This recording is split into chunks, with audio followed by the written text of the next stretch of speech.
The massive crystalline spaceport gleamed under the triple suns of Vexor Prime. Captain Jack Miller adjusted his formal uniform as the airlock of the human vessel Horizon hissed open. This was humanity's first official visit to the Vexori homeworld, and as head of the diplomatic mission, Jack felt the weight of responsibility on his shoulders.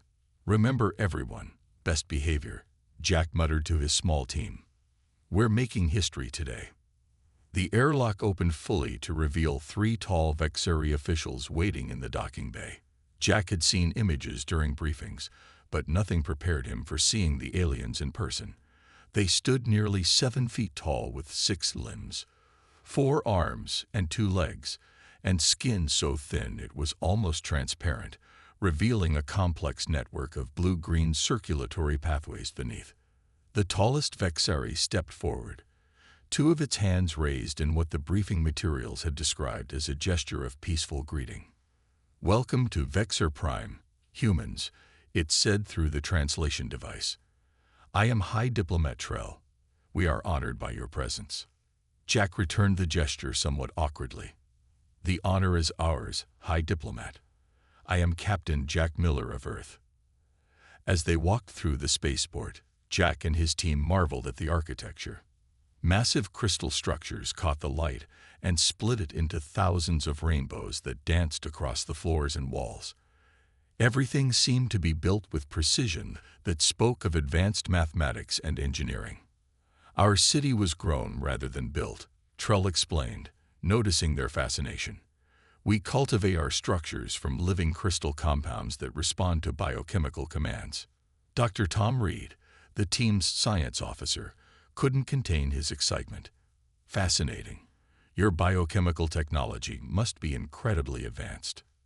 "Indeed," Trell said, a note of pride in the translator's rendering of his voice. "Our species has spent thousands of years perfecting our biochemical mastery.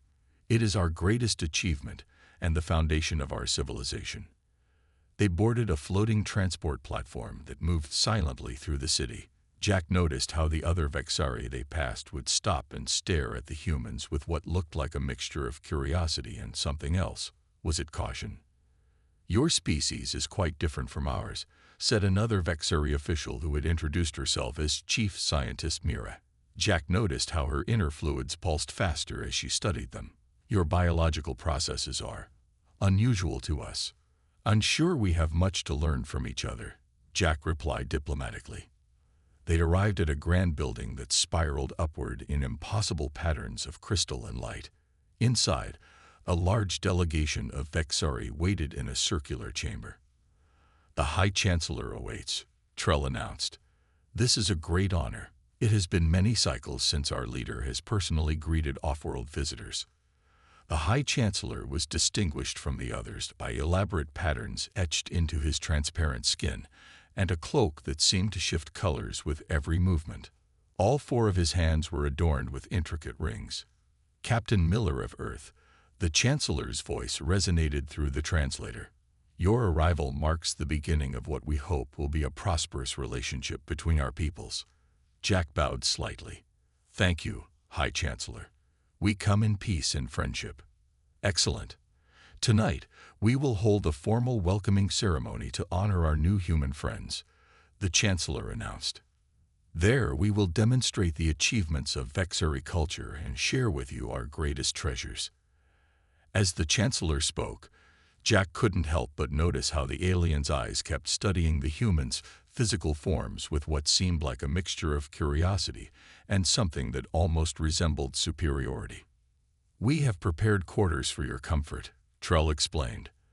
"The welcoming ceremony will begin when all 3 suns set." Jack nodded, unaware that the seemingly routine diplomatic event would soon turn into one of the most shocking moments in interspecies relations. The grand hall glittered under the light of 1,000 floating crystal orbs.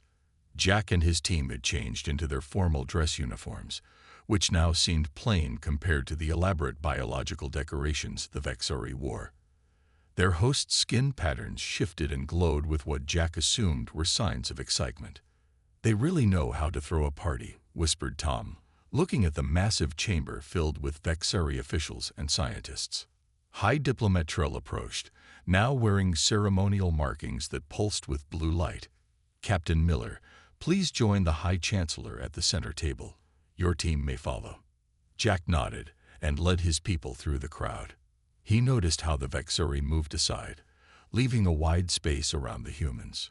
Some leaned toward each other, their skin patterns flashing in what might have been whispered conversations. The center table was a circular platform of living crystal that seemed to hover above the floor. The High Chancellor stood behind it, all four hands spread in welcome. "Approach, humans of Earth," the Chancellor said through the translator. "Tonight we celebrate new beginnings." Around the table, various Vexuri officials watched with unblinking eyes as the humans took their positions.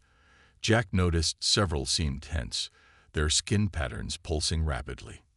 "First," announced the Chancellor, "we will share with you our greatest cultural achievements." What followed was an impressive display of Vexuri biochemical mastery. Scientists demonstrated how they could alter the crystal structures around them with mere touches, causing elaborate patterns to form and reform. Artists showed how they could project their thoughts as visible light displays that danced through the air. Jack and his team applauded each demonstration, though he noticed the Vexuri becoming increasingly smug with each show of human amazement. "And now," the Chancellor said after nearly an hour of demonstrations, "we come to the highest honor we can bestow upon our guests." A hush fell over the gathering. 6 Vexuri in special protective coverings approached, carrying a sealed container that glowed with an eerie blue-green light. "Behold," the Chancellor announced proudly, "the sacred Nextvith." The container was placed on the table and carefully opened.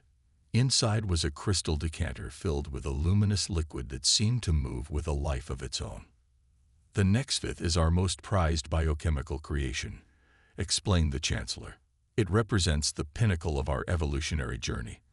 For thousands of years, our ancestors developed resistance to the most powerful natural toxins of our world. This drink symbolizes that triumph, containing compounds that would instantly kill any lesser species." The Vexuri around them puffed up with pride, their skin patterns brightening. "Only the most honored guests are offered Nextvith," continued the Chancellor. "It is a symbol that we consider you worthy of our greatest treasure."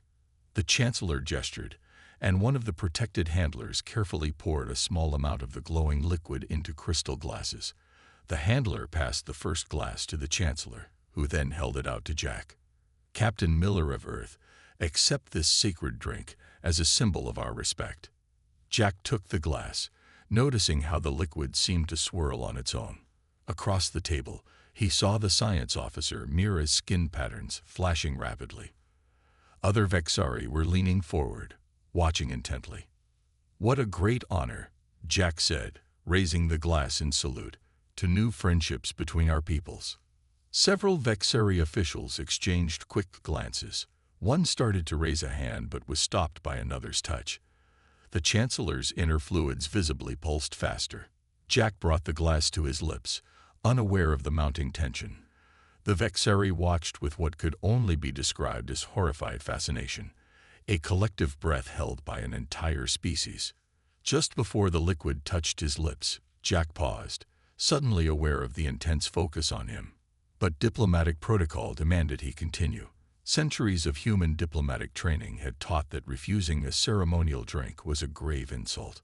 With a slight nod to the Chancellor, Jack took a sip of the glowing Nextvith, completely unaware that he had just consumed what the Vexuri considered their planet's most lethal poison. Absolute silence fell over the grand hall. Every Vexuri froze, their skin patterns flashing in what Jack would later learn was the equivalent of panic. The High Chancellor's forearms trembled slightly, inner fluids rushing visibly through his transparent tissues. Jack swallowed the Nextvith and considered its taste. "Interesting flavor," he said, breaking the silence. "Kind of reminds me of whiskey back home, but with a cinnamon aftertaste." No one moved.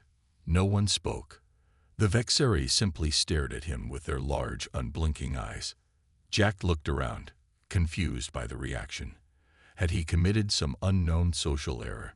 He glanced at Tom, who shrugged slightly, equally puzzled. Suddenly, the stillness broke as 3 Vexeri in special protective coverings rushed forward, carrying what looked like medical equipment. Their skin patterns flashed in rapid, urgent sequences. "Please remain calm, Captain Miller," one said through the translator. "The medical team will assist you immediately." Jack set the glass down. "I'm sorry, is something wrong?" The High Chancellor stepped back, all 4 hands raised in what appeared to be shock. You are still standing, still speaking," he said, his translated voice trembling. Tom moved closer to Jack, instinctively protective. "What's happening? What was in that drink?" Chief Scientist Mira approached cautiously, her inner fluids pulsing wildly. "The Nexvith contains concentrated Zevalin toxin. It is instantly fatal to all carbon-based life forms except Vexari." "Wait," Jack said, feeling a chill despite being perfectly healthy. "You gave me poison." The medical team scanned Jack with their devices, their confusion evident in their rapid movements and flashing skin patterns. "Impossible," one medical officer said. "His vital signs are normal. No cellular degradation detected." The High Chancellor stepped forward again, his movements hesitant. "Captain Miller, please understand. We did not intend harm. The offering of Nexvith is purely ceremonial. No non-Vexeri has ever visited our world before. We assumed." "You assumed it would kill him," Tom said flatly. "No." The Chancellor's skin flashed rapidly. "We assumed you would recognize the deadly nature of the drink and decline with appropriate ceremony. The ritual is symbolic. Guests are meant to recognize and acknowledge our biochemical superiority while politely refusing." Jack looked down at the glass, then back at the shocked aliens. "Well, I feel perfectly fine." The hall erupted in chaotic flashing as the Vexeri communicated among themselves. The medical team continued scanning Jack, their devices beeping. "This defies all biological science," Mira said, her voice filled with scientific curiosity, now rather than panic. "The Zevalin toxin disrupts carbon-based neural pathways instantly. You should be dead within seconds of consumption." Jack scratched his head. "The only thing I feel is a slight warmth, like after a shot of alcohol." "Alcohol?" asked one of the medical officers, the translator making the word sound strange. "Yes, ethanol," Tom explained. "Humans consume it regularly as a recreational substance." The medical team exchanged rapid flashes of communication. "The Nexvith does contain ethanol compounds," Mira said slowly. "They act as stabilizers for the Zevalin toxin. But ethanol itself is poisonous to Vexari physiology." "Are you saying humans intentionally consume a poison?" Jack couldn't help but laugh, which only confused the Vexeri further. "We've been consuming alcohol for thousands of years. Our bodies have evolved to process it." The High Chancellor approached, studying Jack with new interest. "Then your species has evolved poison resistance similar to ours, but for entirely different compounds." "I guess so," Jack said with a shrug, "though we don't consider it that remarkable." A Vexeri official whispered urgently to the Chancellor, whose skin pattern shifted to what Jack guessed was concern. "Captain Miller," the Chancellor said formally, "we sincerely apologize for this misunderstanding. We had no idea humans possessed such extraordinary biological capabilities. Perhaps we have much more to learn from each other than we initially believed." Jack nodded, still processing that he'd just casually survived what the Vexari considered their deadliest poison. "I propose we continue our discussions tomorrow," the Chancellor continued, "after our scientists have had time to reconsider certain assumptions about human physiology." "That sounds reasonable," Jack agreed, resisting the urge to take another sip just to watch their reaction. The incident that would become known as the Nexvith Revelation had just changed the course of human-Vexeri relations forever. Morning light from the triple sun streamed through the crystalline walls of the laboratory as Jack sat patiently on an examination table. Around him, 6 Vexeri scientists moved with purpose, their skin patterns pulsing with excitement as they analyzed data on floating screens. Just a small blood sample, Captain, said Chief Scientist Mira, approaching with what looked like a thin crystal needle. This will help us understand how your body processed the Nexus. Jack rolled up his sleeve. No problem. Just don't take too much. I might need it later. His joke fell flat as Mira carefully extracted a vial of dark red blood. The other scientists gathered around, their inner fluids visibly accelerating in what Jack now recognized as excitement. Fascinating, Mira said, placing the sample into an analysis chamber. Your blood contains compounds that would be considered toxic waste in Vexari physiology. Dr. Lisa Green, the human medical officer who had joined them this morning, leaned forward with interest. What specifically are you finding unusual? The screens around them, filled with molecular structures that meant little to Jack, but caused Lisa to nod with understanding. Your liver, Mira continued, displaying a scan of Jack's internal organs. It contains enzymes specifically designed to neutralize poisons. Our analysis shows that humans have developed metabolic pathways to process not just ethanol, but dozens of compounds that would kill most carbon-based life forms. It's called alcohol dehydrogenase, Lisa explained. Humans have been consuming fermented beverages for thousands of years. Our bodies adapted. The Vexari scientists exchanged rapid skin flashes in their silent communication.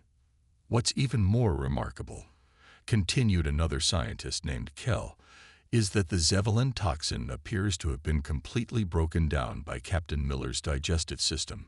It wasn't just resisted, it was metabolized. Jack shrugged. So I can drink your secret poison. What does this mean for our diplomatic relations? Before anyone could answer, the laboratory door slid open, and High Diplomat Trell entered, followed by two members of what appeared to be the Vexari Leadership Council. The High Council requests an immediate briefing, Trell announced. They are concerned about the implications of last night's events. Mira's skin flashed in what Jack had begun to recognize as nervousness. We're still analyzing the data, but initial findings suggest humans possess remarkable detoxification abilities that evolved separately from our own. One of the council members stepped forward, skin glowing with deep purple patterns. Can they metabolize all our biochemical compounds? Are they immune to our defensive measures? Lisa raised a hand. If I may, humans aren't immune to everything. We're vulnerable to many toxins and pathogens. We've just evolved specific pathways to handle certain compounds. Jack noticed how the council members relaxed slightly at this information.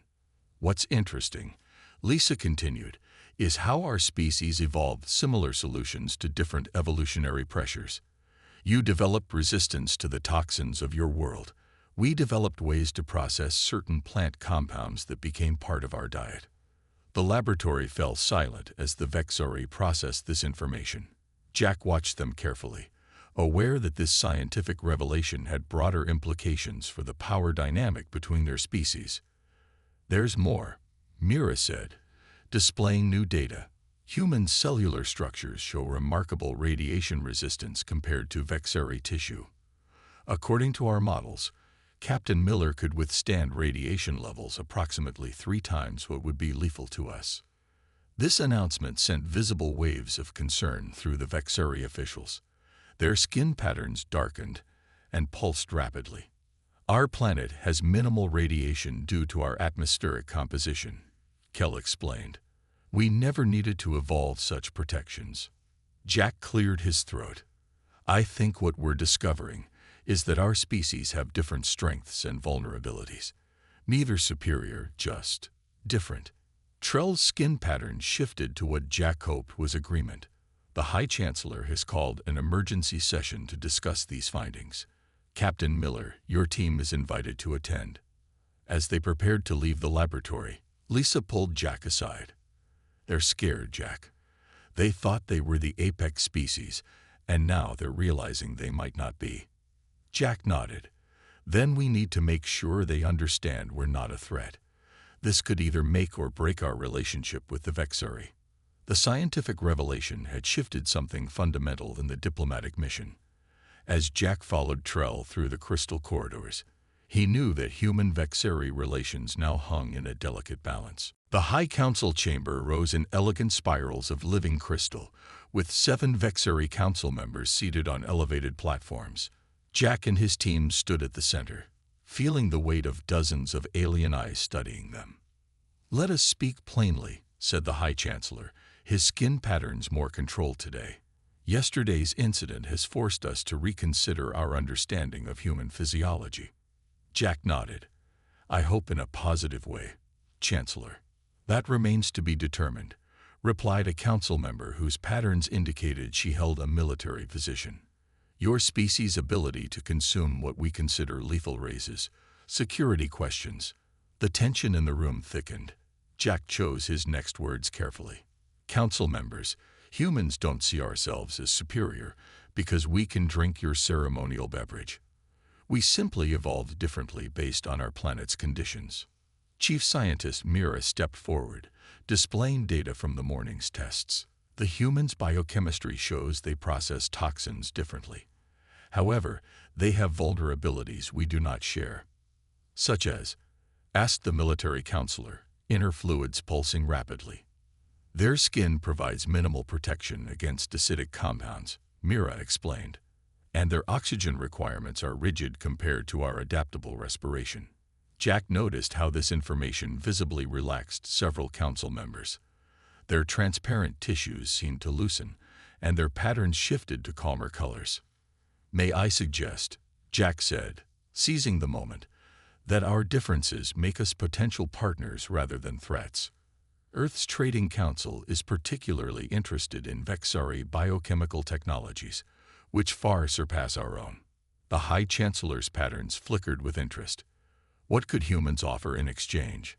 Your technologies appear less advanced than ours." Lisa stepped forward. "Our medical database includes treatments for radiation exposure and cellular regeneration techniques that might benefit Vexeri physiology. And our agricultural methods have adapted to extreme climate conditions," added Tom.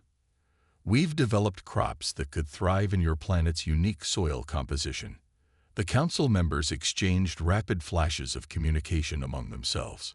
"There is another matter," said an older Vexari with deeply etched patterns in his skin. "The next 5th incident, as it's being called, has spread through our communication networks. Many Vexari now view humans with uneasiness or fascination," added another counselor. "Our cultural division reports unprecedented interest in human biology and Earth culture." Jack saw an opportunity. "Perhaps we could arrange cultural exhibitions, allow our peoples to learn about each other directly." The Chancellor's patterns shifted thoughtfully. "An intriguing proposal, but there are practical matters to consider. Our environments aren't always compatible, which is exactly why our differences make us valuable allies," Jack pointed out. "We can go places you cannot, and you can survive conditions that would kill us."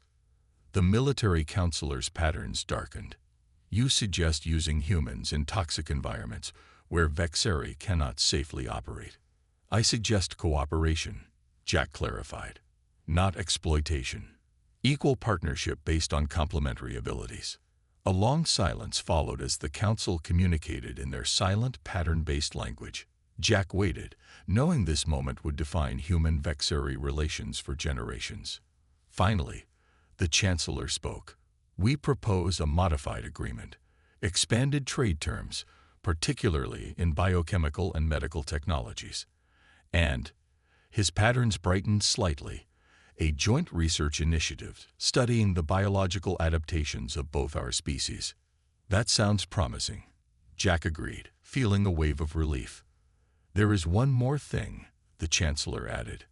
"Our military has detected unusual activity near our outer settlements. The Krell raiders have been testing our defenses more aggressively in recent cycles." "Raiders?" asked Tom. "A hostile species from a neighboring system," explained Trell. "They lack the Vexari's biochemical sophistication, but compensate with aggressive tactics." Jack didn't miss the implication. If these raiders become a problem, humans and Vexari might find our different capabilities create strategic advantages when working together.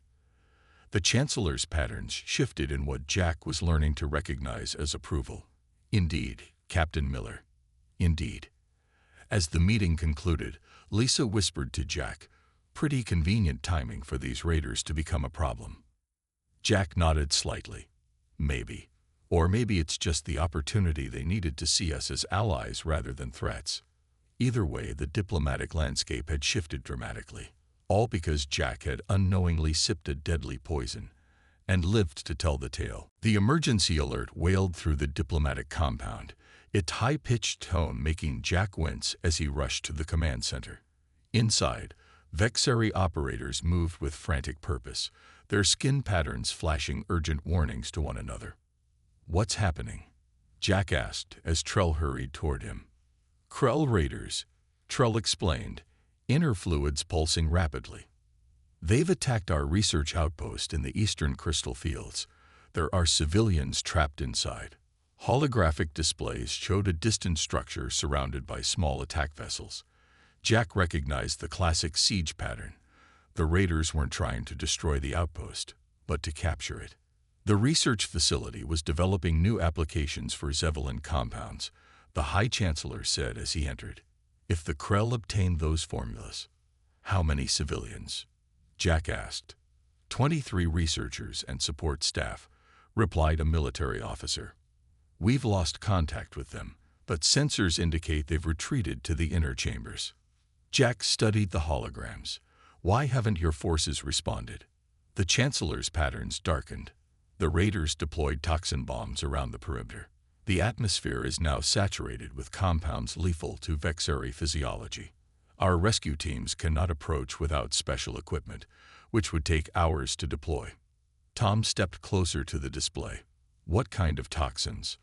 Mira, who had joined them, displayed the chemical analysis. Primarily cyanide-based compounds and high concentrations of methanol. Jack and Tom exchanged glances. Those are dangerous to humans too, Tom said, but in those concentrations and with proper breathing equipment.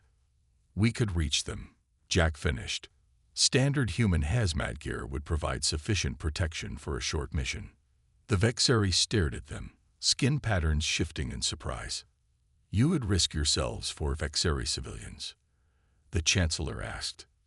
That's what allies do, Jack replied simply. We have emergency gear aboard our shuttle.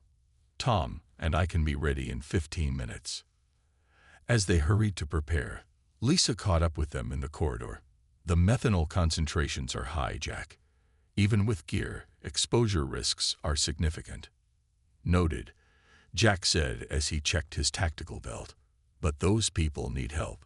30 minutes later, their shuttle approached the besieged outpost. Below them, 3 Krell vessels maintained position around the crystal structure. They haven't noticed us yet, Tom said from the pilot's seat.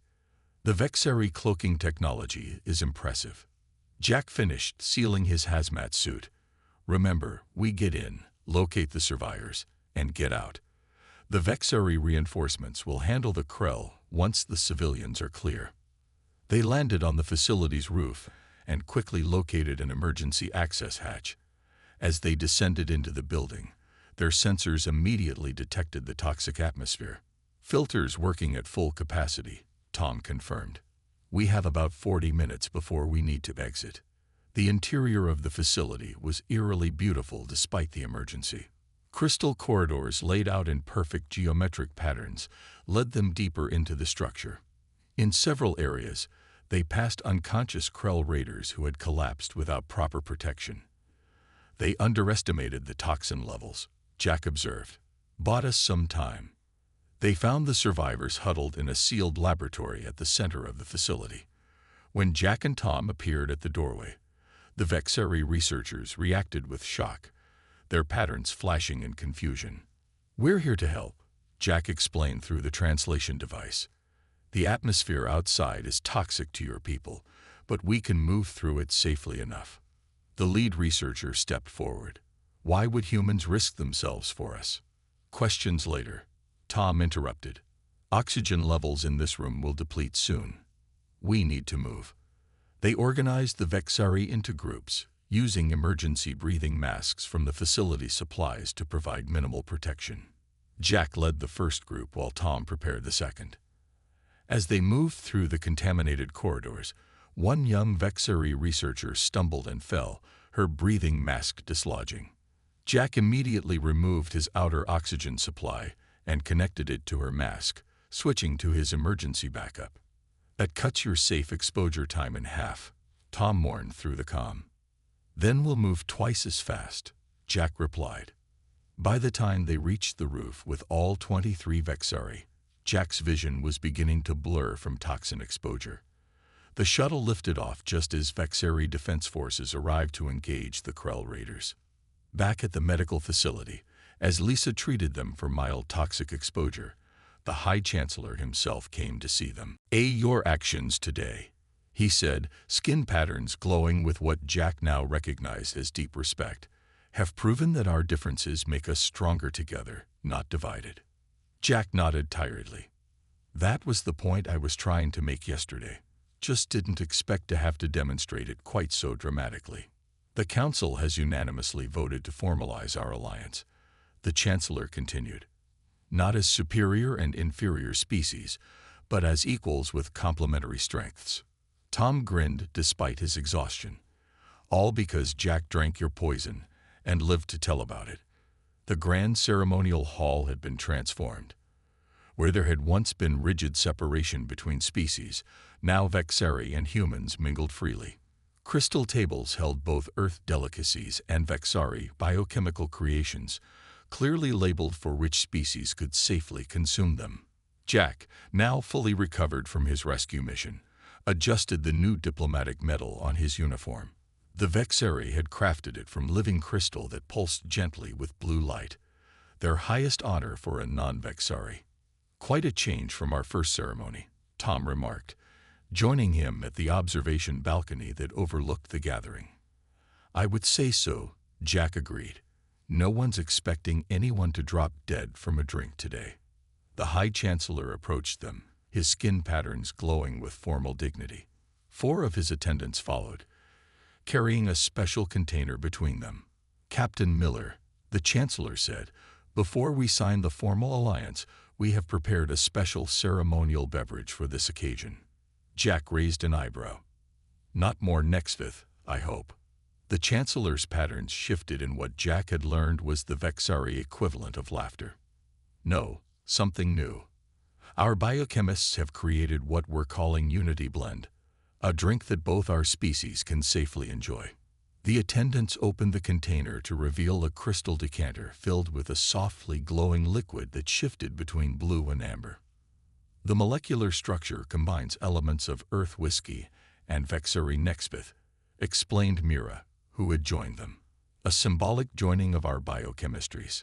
Our scientists spent 14 cycles perfecting it," the Chancellor added.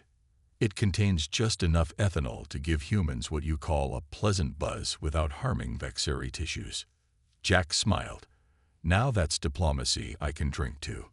The ceremonial toasts were followed by the formal signing of the Alliance Treaty.